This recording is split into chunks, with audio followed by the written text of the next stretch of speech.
இந்த பெண் என்ன சொல்ல வாரானா, பட்டணத்துக்கு வெளியில இருந்து பட்டணத்தின் அலங்கத்தை உடைக்கிறதுக்கு தலைமைத்துவமாய் நிக்கிற அந்த தலைவனை பார்த்து சொல்றா, பூர்வ காலத்துல அந்த காலத்துல ஆபேலுக்கு வந்தா சமாதானம் உண்டுன்னு சொல்லுவாங்க. அந்த காலத்துல ஆபேலுக்கு வந்தால் வழக்குகள் தீரும், பிரச்சனை முடிஞ்சிரும், ஒரு முடிவு வரும் அப்படின்னு சொல்லுவாங்க. அந்த காலத்துல ஆபேல் பட்டணத்துக்குள்ள வந்தா பிரச்சனைகளுக்கு ஒரு முடிவு தெரிஞ்சிரும், அவன் பிரச்சனைகள் இல்லாம போகும், இந்த பிரச்சனைக்கெல்லாம் ஒரு ஆன்சர் கிடைக்கும், ஒரு சமாதானம் கிடைக்கும், ஒரு வழி பிறக்கும் என்று சொல்லி ஆபேல் பட்டணத்துக்கு வருவார்கள். ஆனா இஸ்ரவேலிலே நான் சமாதானமும் உண்மையுள்ளவளுமாய் இருக்கையில் நீர் இஸ்ரவேலிலே தாய் பட்டணமாய் இருக்கிறதை நிர்மூலமாக்க பார்க்கிறீரே அப்படின்னு கேட்கிறார். இஸ்ரவேலுக்கே தாய் பட்டணம்னா இந்த ஆபேல் பட்டணம். இந்த ஆபேல் பட்டணத்தை நான் இங்க ஒரு உண்மையுள்ள ஒரு பெண் இருக்கிறேன், உண்மையுள்ளவளாய் இருக்கையில் நீர் இஸ்ரவேலிலே தாய் பட்டணமாய் இருக்கிறதை நிர்மூலமாக்க பார்க்கிறீரே என்றார். நீர் கர்த்தருடைய சுதந்திரத்தை விழுங்க வேண்டியது என்ன? இந்த பட்டணம் எப்படிப்பட்ட பட்டணம் தெரியுமா? என் ஊர் எப்படிப்பட்ட ஊர் தெரியுமா? ஊருக்கு வந்தா சமாதானம் பிறக்கும், என் ஊருக்கு வந்தா பிரச்சனைக்கு ஒரு வழி கிடைக்கும். இந்த பட்டணத்துக்குள்ளே வருவீர்களானால் உங்கள் பிரச்சனைகளுக்கு ஒரு வழி கிடைக்கும். இந்த பட்டணத்துக்கு உள்ள வருவீங்கன்னா உங்க பிரச்சனைகள் எல்லாம் தீர்ந்துடும். இந்த பட்டணத்துக்கு உள்ள வந்தீங்கன்னா என்ன ப்ராப்ளமா இருந்தாலும் அதை சால்வ் பண்ணாம இந்த பட்டணத்தை விட்டு வெளியே போக மாட்டீங்க. இது அடைக்கல பட்டணம், இது ஆசீர்வாதமான பட்டணம். அப்படிப்பட்ட இஸ்ரவேலின் தாய் பட்டணமாகிய ஆபேல் பட்டணத்தை நீ உடைக்கிறது எப்படி இருக்குதா? கர்த்தருடைய சுதந்திரத்தை முழுங்க பார்க்கிறேன்ற யோவா பிரதியுத்தரமாக விழுங்க வேண்டும் அழிக்க வேண்டும் என்கிற ஆசை எனக்கு வெகு தூரமாய் இருப்பதால், ஐயா அம்மனி, எனக்கு விழுங்கணும் அழிக்கணும்ன்ற ஆசை எல்லாம் எனக்கு கிடையாது. காரியம் அப்படி அல்ல. பிக்கிரியின் குமாரனாகிய சேபா எனும் பேருள்ள எபிராயிம் பர்வதமாய் இருக்கிற ஒரு மனுஷன் ராஜாவாகிய தாவீதுக்கு விரோதமாய் எப்படியா பொங்கினான். சரி, யார் இந்த மனுஷன்? சேபா என்னும் பேருள்ள எப்ராயிம் பர்வதத்தானாகிய ஒரு மனுஷன் ராஜாவுக்கு விரோதமாய் கரத்தை நீட்டி இருக்கிறான். அவனை மாத்திரம் ஒப்புக் கொடுங்கள், அப்பொழுது பட்டணத்தை விட்டு போவேன் என்றான். அப்பொழுது அந்த ஸ்திரீ யோவாபை பார்த்து, இதோ அவன் தலை மதிலின் மேலிருந்து உம்மிடத்திலே போடப்படும் என்று சொல்லி அவள் ஜனங்களிடத்தில் போய், எப்படியா மறுபடி வசனம் சொல்லுது வாசிங்க. அவள் ஜனங்களிடத்துக்கு போய் புத்தியாய் பேசினதினால் அவர்கள் பிக்கிரியின் குமாரனாகிய சேபாவின் தலையை வெட்டி யோவாவிடத்திலே போட்டார்கள். ஆமென். ஆண்டவர் உங்களுக்கு கொடுத்த ஒரு அழகான குடும்பத்துக்குள்ள ஒரு காலத்துல எப்படி இருந்துச்சுன்னா, உள்ள வந்தா சமாதானம் தான், வீட்டுக்குள்ள வந்தாலே சந்தோஷம் தான். இந்த வீட்டுக்குள்ள யாரு வந்தாலும் வெறுங்கையா திரும்பி போனதே இல்லை. இந்த வீட்டுக்குள்ள யார் வந்தாலும் ஒரு ஆசீர்வாதம் இல்லாம திரும்பி போனதே இல்லை. ஆண்டவர் இன்னைக்கு உங்களுக்கு ஒரு அழகான பட்டணத்தை கொடுத்திருக்கிறார். ஆண்டவர் இன்னைக்கு உங்களுக்கு ஒரு அழகான வீட்டையும் ஒரு குடும்பத்தையும் கொடுத்திருக்கிறார். இந்த குடும்பத்துக்குள்ள எப்படிப்பட்ட பிரச்சனைகள் வருதுன்னா, சேபா போன்ற பிரச்சனைகள் உங்க வீட்டுக்குள்ள வரும். புரட்சி செய்யறதா நினைச்சு குடும்பத்துக்குள்ளேயே கிளர்ச்சி உண்டு பண்ணுகிற பிரச்சனைகள். அந்த பிரச்சனை எனக்கு எப்படி இருக்குன்னா, நான் புரட்சி செய்யறப்ப நான் போராடுறேன், ஐ அம் ரைட் அப்படின்னு நான் நினைக்கிறேன். ஆனா ஆப்போசிட் பார்ட்டிக்கா இருக்கேன், அவரு ராங்கா இருக்காரு. அங்கிட்ட சொல்றாரு நான் கரெக்டா இருக்கேன், அவரு ராங்கா இருக்கிறாரு. நான் புரட்சி செய்கிறேன், அவங்க கிளர்ச்சி செய்யறாங்க. இவங்க சொல்றாங்க நான் புரட்சி செய்யறேன், அவங்க கிளர்ச்சி செய்யறாங்க. மொத்தத்துல புத்தியுள்ள ஸ்திரியை தவிர யாரும் கண்டுபிடிக்கல. ரெண்டு பேருமே ஆண்டவர் கொடுத்த பட்டணத்தை உடைக்கிறதுக்கு முயற்சி பண்ணிக்கிட்டு இருக்காங்க. ஆண்டவர் உங்களுக்கு கொடுத்திருக்கிற ஒரு அழகான குடும்ப வாழ்க்கை உண்டு. ஆண்டவர் உங்களுக்கு கொடுத்திருக்கிற ஒரு அழகான ஃபேமிலி, அழகான ஒரு வீடு இருக்கு. இந்த பட்டணத்துக்கு வெளியில ஒரு அலங்கம் இருக்கிறது. இந்த அலங்கத்தை உடைக்கிறதுக்கு ஆல்ரெடி உள்ள நிறைய பிரச்சனை. உள்ள இருக்கிற பிரச்சனை அலங்கத்தை உடைக்காதுங்க, ஆனா உடைக்க வைக்கும். உங்களுக்குள்ள இருக்கிற சில கிளர்ச்சியோ புரட்சியோ ஏதோ ஒரு கேரக்டர் உங்க குடும்பத்தை சுற்றி கட்டி வைத்திருக்கிற அந்த அலங்கத்தை உடைக்கிறதுக்கு வகை தேடி கொண்டிருக்கிறது என்பதை மறந்து விடாது. உங்களுக்குள்ள இருக்கிற சில குணாதிசயங்கள், நான் நினைக்கிறேன் நான் தான் கரெக்ட், நான் சரி, அவங்க தாங்க கிளர்ச்சி பண்ணிட்டு இருக்காங்க. எப்ப பார்த்தாலும் வீட்டுல பிரச்சனை. அந்த பக்கம் போய் பாத்தீங்கன்னா இல்ல சார் அவங்க தான் பிரச்சனை. கணவன் சொல்றது மனைவி பிரச்சனை, மனைவி சொல்றது கணவன் தான் பிரச்சனை. ரெண்டு பேரும் சேர்ந்து பிள்ளைங்க பிரச்சனைவாங்க. பிள்ளைங்கிட்ட கேட்டா எங்க அம்மா அப்பானால ஐயோ எங்க வாழ்க்கையே போச்சுன்னு பாருங்க. எல்லாருக்கும் ஒரு மனநிலைமை உண்டு. பாஸ்டர் நீங்க அவங்க இடத்துல இருந்து பாருங்க, எல்லாம் கரெக்டா தெரியும். அவங்க இடத்துல இருந்து பார்க்கணும்னா நீதியாயிராது. நீங்க அங்கங்க உட்கார்ந்து பாத்தீங்கன்னா எல்லாம் கரெக்டா தெரியும் பாஸ்டர். Yes of course. அங்கங்க உட்கார்ந்து பார்த்தா நீதி எப்படி நீதி ஆயிடுச்சு. நீதிக்குன்னு ஒரு ஸ்தானம் உண்டு, நீதிக்குன்னு ஒரு இடம் உண்டு, நீதிக்குன்னு ஒரு சிங்காசனம். ஆமென். நீதியாகவே நிற்க வேண்டும். நீதியின் இடத்துல தான் எல்லாம் வரணுமே ஒழிய நீதி எல்லார் இடத்துலயும் போய் உட்கார்ந்து பார்க்க முடியாது. இந்த பட்டணத்துக்குள்ளே நீதி உள்ள உண்மையுள்ள ஒரு ஸ்திரீ இருந்தால் அந்த பெண் எழுப்பி சொல்றான், நான் பேசுறேங்க, நான் உண்மையுள்ளவளாய் இருக்கையில் தேவன் கொடுத்த இந்த சுதந்திரத்தை யார் விழுங்க முடியும்?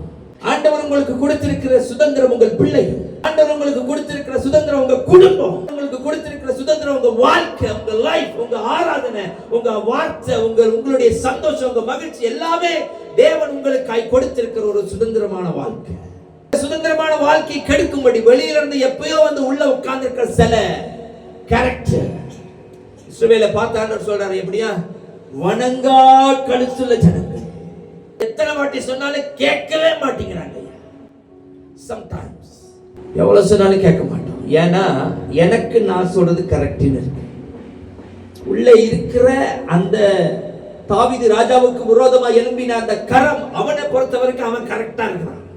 அவனுக்கு சப்போர்ட் பண்ணுச்சு பாருங்க ஒரு கூட்டம், ஜிக்ஜாக் அடிச்சுக்கிட்டு ஜால்ரா போட்டுக்கிட்டு, அது நினைக்குது இவர் கரெக்டா தானே சொல்றாரு, இவர் சொல்றதுல என்ன தவறு இருக்கு? ராஜாவுக்கு கொஞ்சம் யோசிக்கணும். ராஜா வந்தா எல்லாம் கரெக்ட் ஆயிட முடியுமா? அப்பா சொன்னா எல்லாம் கரெக்ட் ஆயிருமா? அவரு எங்க பக்கம் இருந்து கொஞ்சம் யோசிக்கணும்ல. அம்மா சொன்னா கரெக்ட் ஆயிருமா? எங்க பக்கம் இருந்து கொஞ்சம் யோசிக்கணும்ல. பாஸ்டர் சொன்னா கரெக்ட் ஆயிருமா? எங்க பக்கம் இருந்து யோசிக்கணும்ல. நீதி எப்படி ஐயா அங்க போய் உட்கார்ந்துட்டு இருக்கும்? நீதியின் ஸ்தானத்திலே நிற்கும். வசனம் சொல்லுது, இருபுறமும் கருப்புள்ள பட்டயடி, எந்த பக்கம் திரும்பினாலும் உன வட்டி. நீதி கிட்ட நேரா நிக்கணும். நீங்க வார்த்தை இருபுறமும் கருக்குள்ள பட்டயம் என்கிறதுனால வார்த்தையில நீங்க நேரா நிப்பீங்கன்னா வார்த்தை உங்களை டேமேஜ் பண்ணும், வார்த்தை உங்களை வெட்டிடாது, வார்த்தை உங்களை பாதுகாக்கும், வார்த்தை உங்களை ப்ரொடெக்ட் பண்ணும், ஆசீர்வாதமாயிருக்கும், உங்களுக்கு பலனாய் நிற்கும். நீங்க இடது பக்கம் வலது பக்கம் எங்கேயாவது ஒரு பக்கம் சாய்வீங்கன்னா உங்க வாழ்க்கையில ஏதோ ஒண்ணு வாங்க போறீங்கன்னா, பெருசா வாங்க போறோம். ஆண்டவர் உங்களுக்கும் எனக்கும் கொடுத்திருக்கிறது ஒரு அழகான குடும்பம், சின்ன குடும்பம். இஸ்ரவேல் தேசத்துக்குள்ளே ஒரு பட்டணம், ஆபேல் என்கிற பட்டணம். இந்த பட்டணத்தோட மகிமை எப்படி தெரியுமா? குடும்பம்னா என்ன தெரியுமா? அது என் வீடுனா எப்படிப்பட்ட வீடு தெரியுமா? என் சகோதரர்கள் எப்படிப்பட்டவர்கள் தெரியுமா? என் மனைவி எப்படிப்பட்டவர்கள் தெரியுமா? என் கணவன் எப்படிப்பட்ட ஆள் தெரியுமா? என் பிள்ளைங்க எப்படிப்பட்டவங்க தெரியுமா? அவ்வளவு அருமையானவங்க, அவ்வளவு நல்லவங்க. இப்ப என்னன்னா அவரு பண்றதே எனக்கு பிடிக்கல, பார்த்தாலே எனக்கு பிடிக்கல. என்ன பண்ணிட்டு இருக்காங்க? நான் எடுக்கிற புத்தியுள்ள தீர்மானத்துலதான் என் குடும்பத்தின் பட்டணம் அல்லது என் குடும்பத்தின் அலங்கம் உடைக்கணுமா இருக்கணுமான்னு முடிவு பண்ணு. எனக்கு அருமையான தேவ பிள்ளைகள், குடும்பத்துல பெண்ணா இருக்கலாம், ஆணா இருக்கலாம். உங்க குடும்பத்தை பாதுகாக்க வேண்டியது புத்தியுள்ள உங்களுடைய கடமை. உங்க குடும்பத்துக்குள்ள உங்க வீட்டுக்குள்ள இருக்கிற இந்த சேபா மாதிரி பிரச்சனை என்னன்னு கண்டுபிடிங்க. இந்த பெண் கண்டுபிடிச்சா இந்த பட்டணத்துல என்ன பிரச்சனை? அவள் ஜனங்களிடத்தில் போய் புத்தியாய் பேசினதினால், ஞானமா பேசினதினால மொத்த குடும்பத்தை பாதுகாத்தாள். ஞானமாய் பேசினதினால மொத்த பட்டணத்தின் ஜனங்களை பாதுகாத்தால், பட்டணத்தின் அலங்கமும் இடிக்க விடாம பாதுகாத்தாள். ஒரு புத்தியுள்ள ஸ்திரீ வீட்டை கட்டுகிறாள் என்கிறது இங்குதான் அர்த்தம். ஸ்திரீ மாற்றம் புருஷர்கள் எங்கேயாவது அழகா இடிச்சா திருப்பி கட்டிக்கலாம், பார்த்துக்கலாம், அப்படி இருக்கக்கூடாது. இடிக்க விடாம பார்த்துக்கலாம். என்ன பண்றது? பஸ் இடிஞ்சு போச்சு, என்ன பண்றது? Happen, I can to anything இல்லை அப்படி சொல்லாது. அது புத்தியுள்ள ஸ்திரியோ புருஷனுக்கு அழகு அல்ல. இடிக்க விடாம பாதுகாச்சு. என்னங்க, என் வீட்டை இடிக்கிறதுக்கு, என் குடும்பத்தை உடைப்பதற்கு சத்துரு ஏதோ ஒரு திட்டத்தை போட்டிருக்கிறானே, நான் கண்டுபிடிச்சு எழுப்பணும். பிள்ளைகளுடைய வாழ்க்கையோ, உன் கணவனுடைய வாழ்க்கையோ, மனைவியுடைய வாழ்க்கையோ, மருமக்களுடைய வாழ்க்கையோ, பேரப்பிள்ளைகளுடைய வாழ்க்கையோ எதுவா இருந்தாலும் உங்க குடும்பத்தின் சமாதானத்தை உடைப்பதற்கு, உங்க குடும்பத்தின் சந்தோஷத்தை குலைப்பதற்கு, உங்க குடும்பத்துக்குன்னு இருக்கிற அந்த ஒழுக்கத்தை உடைப்பதற்கு பிசாசு உள்ளே கொண்டு வந்து போடுகிற சேபா மாதிரி தீவிரவாத கேரக்டர்ஸை புடிங்க எடுக்கணும். அந்த பிரச்சனை நீ உங்க குடும்பத்துல இல்ல, எந்த குடும்பத்திலே இருக்கக்கூடாது. உங்க வாழ்க்கையில, உங்க குடும்பத்துல இதுக்கப்புறம் வரும், இல்ல இதுக்கு வந்து உட்கார்ந்து இருக்கும். ஜனங்களோட ஜனங்களா, பிள்ளைகளோட பிள்ளைகளாய், மனைவியோடு மனைவியாய், கணவனோடு கணவனாய், அந்த ரத்தத்துல, சரீரத்துல, சிந்தனையில எல்லாத்துலையும் கலந்திருக்கிற சில குணாதிசயம் உங்க குடும்பத்தின் அந்த அலங்கத்தை உடைக்கிறதுக்கு வெளியில வகை தேடி சுற்றி தெரிகிறார். நீங்க உடைக்க மாட்டீங்க உங்க குடும்பத்தை. உங்களுக்குள்ள இருக்கிற, உங்க குடும்பத்துக்குள்ள இருக்கிற சில குணாதிசயம் வெளியில இருக்கிறவங்களை நீதியாய் உடைக்க வைக்கும். அதை பாதுகாக்க வேண்டியது உங்களுடைய கடமை. இந்த பட்டணம் தான் உங்க குடும்பம். பட்டணத்தின் அலங்கத்தை, குடும்பத்தின் அலங்கத்தை உடைக்க நினைக்கிற சத்துருவின் தந்திரங்களை கண்டுபிடிங்க. உங்க குடும்பத்தின் சமாதானத்தை உடைக்க நினைக்கிற சத்துருவின் காரியங்களை கண்டுபிடிங்க. சொல்றது புத்தியாய் பேசினடினான். இன்னைக்கு நம்ம பேசுறோம், புத்தியா பேசுற மாதிரி எமோஷன்ல பேசுறோம், பழி வாங்குறதுக்கு பேசுறோம், ரிவெஞ்ச் எடுக்க பேசுறோம். எத்தனை குடும்பத்தில் அந்த மாதிரி கேரக்டர் இருந்துச்சுன்னா வெளியா அது உங்க குடும்பத்துக்கு சமாதானத்தை கொண்டு வராத உங்க குடும்பத்தையே அழிச்சு.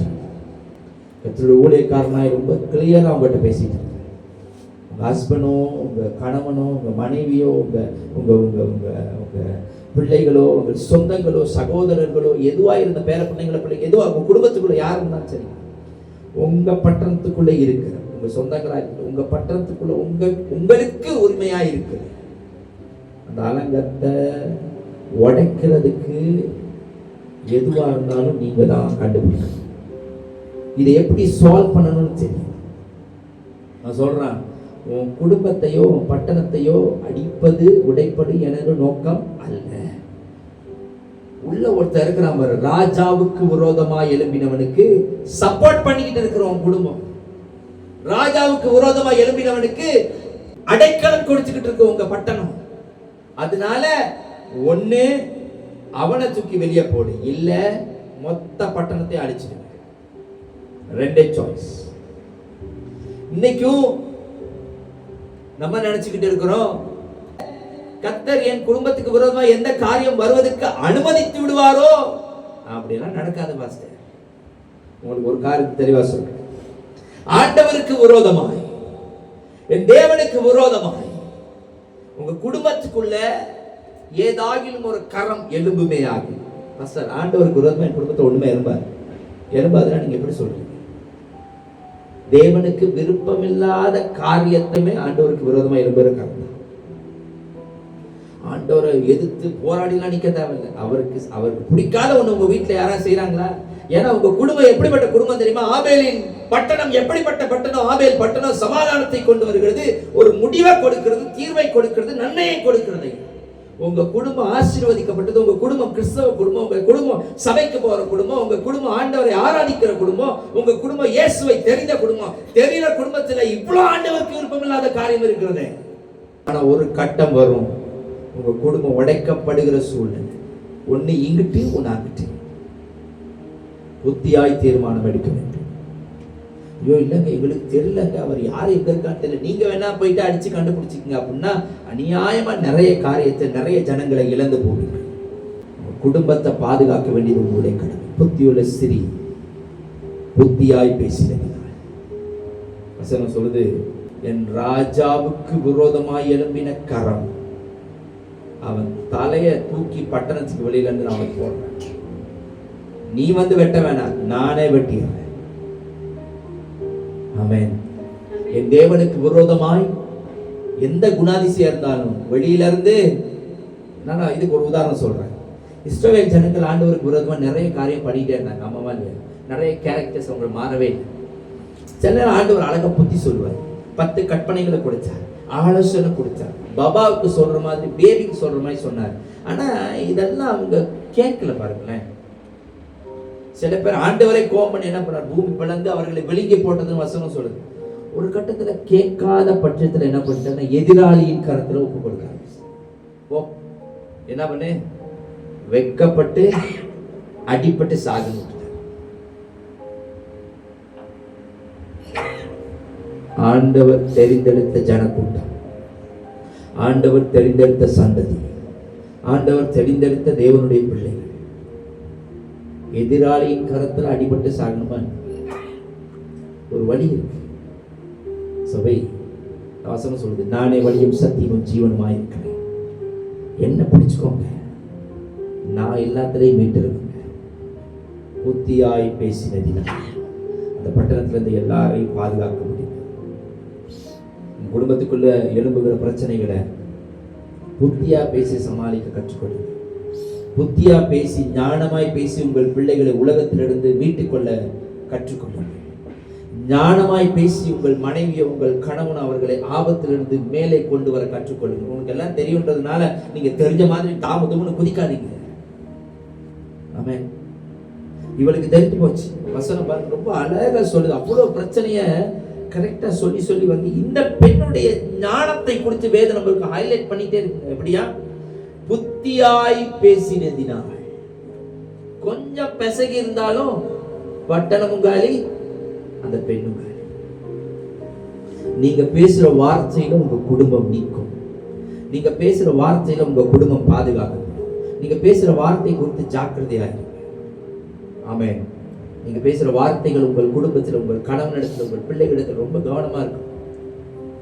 கவனமா இருக்கணும்னா இப்படி ஒரு கவனம் இருக்குல்ல, எல்லாத்தையும் போயிட்டு ஹஸ்பண்ட சொல்லிடாத, எல்லாத்தையும் போயிட்டு வைஃப் கிட்ட சொல்லிடாத, பெரிய பிரச்சனை ஆயிரும். அந்த கவனத்தை சொல்லலைங்க. நான் எல்லாத்தையும் சொல்லுங்க, ஞானமாய் பேசுங்க.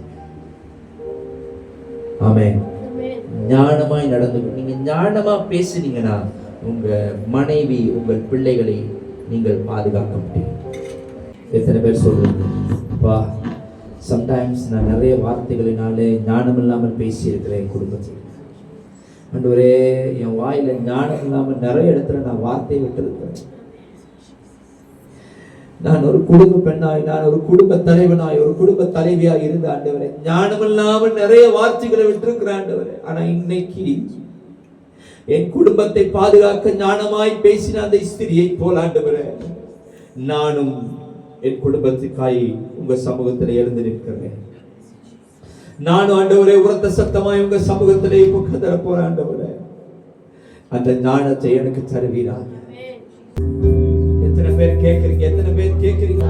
உபவாச நாட்களிலே உங்கள் குடும்பத்தை பாதுகாக்கக்கூடிய வல்லமையும் ஞானத்தையும் அதை கட்டி எழுப்பக்கூடிய ஞானத்தையும் ஆவியானவர் உங்களுக்கு தருவாராக.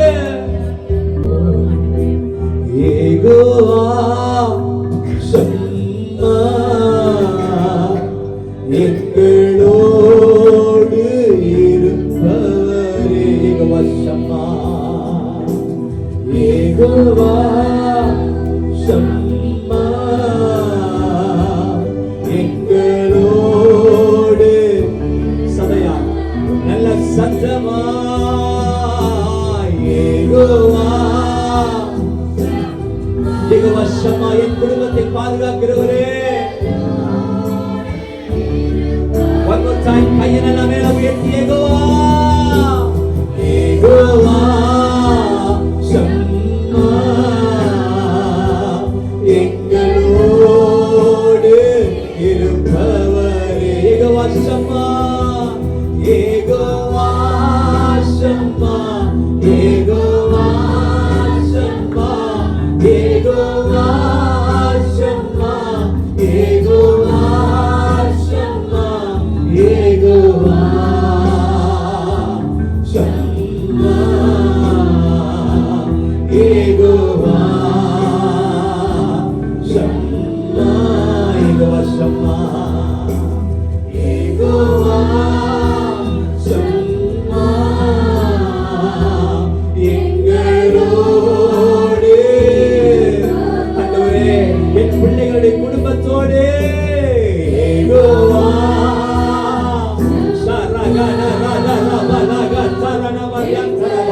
என் சபையில் இருக்கிற என் பிள்ளைகளின் குடும்பத்தோடு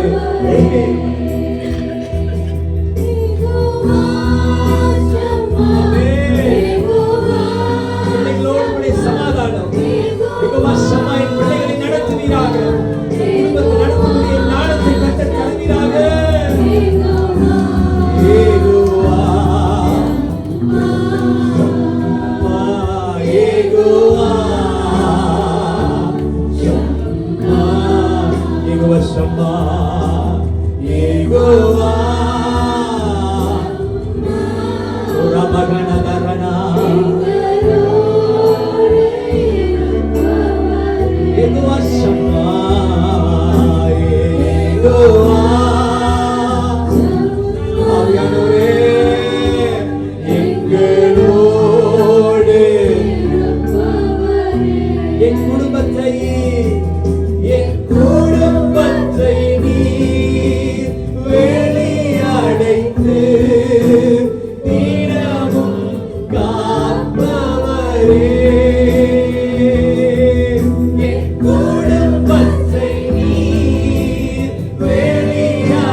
வைத்து தினமும் காப்பவரே.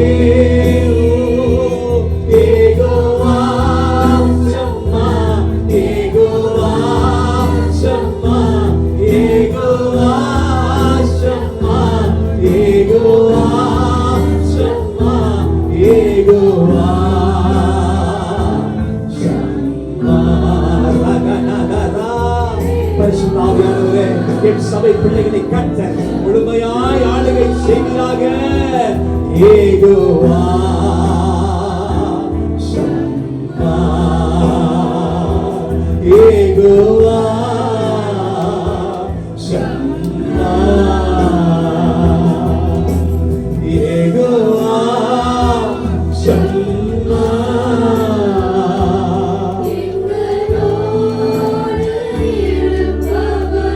ஆவியானவரே, எங்கள் மனைவி, எங்கள் பிள்ளைகளை, எங்கள் கணவன், எங்கள் பிள்ளைகளை, எங்கள் சொந்தங்களை, எங்கள் குடும்பத்தை ஆண்டவரே பாதுகாக்கிற ஞானத்தை அப்பா எனக்கு தருவீராக. வீட்டில் ஞானமாய் பேச, ஞானமுள்ள வார்த்தைகளை பிரயோகிக்க ஆண்டவரே நீர் எனக்கு ஞானத்தை தருவீராக. அப்பா, இந்த நேரத்தில் உம்மை ஆராதிக்க இடத்திலே கேட்டுக்கொண்டிருக்கிற ஒவ்வொரு பிள்ளைகளுக்கும் அப்படிப்பட்ட ஒரு தேவ ஞானம், அப்படிப்பட்ட ஒரு தேவ சமாதானம் இயேசுவின் நாமத்திலே வருவதாக. பெற்றுக்கொள், பெற்றுக்கொள், பெற்றுக்கொள். ஒரு தேவ ஞானம், ஒரு தேவ அபிஷேகம், ஒரு தேவ வல்லமை இதோ என் சபையை நிரப்புவதாக. ஆண்டவரே, ஞானமாய் பேசுகிற ஒரு ஞானம், அந்த நாவுகள் தொடப்படுவதாக, நாவுகள் தொடப்படுவதாக. ஏசாயாவின் நாவை தொட்ட தெய்வம் இதோ இப்பொழுது ஆராதிக்கிற இடத்திலே கேட்டுக்கொண்டிருக்கிற என் பிள்ளைகளுக்கு ஞானம் வருவதாக.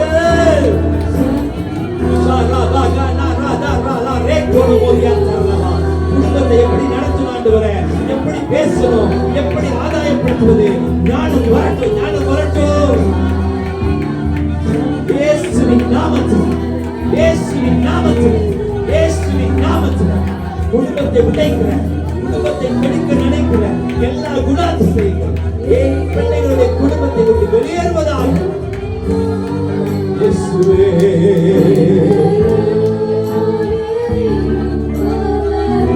யெகோவா ஷம்மா, யெகோவா ஷம்மா, எங்களோடு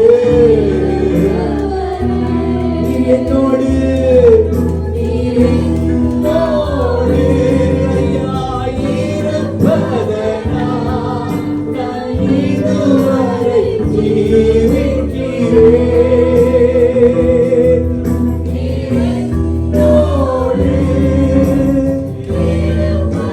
நான் இதுவரை உண்மையாய் வாழுகிறேன்.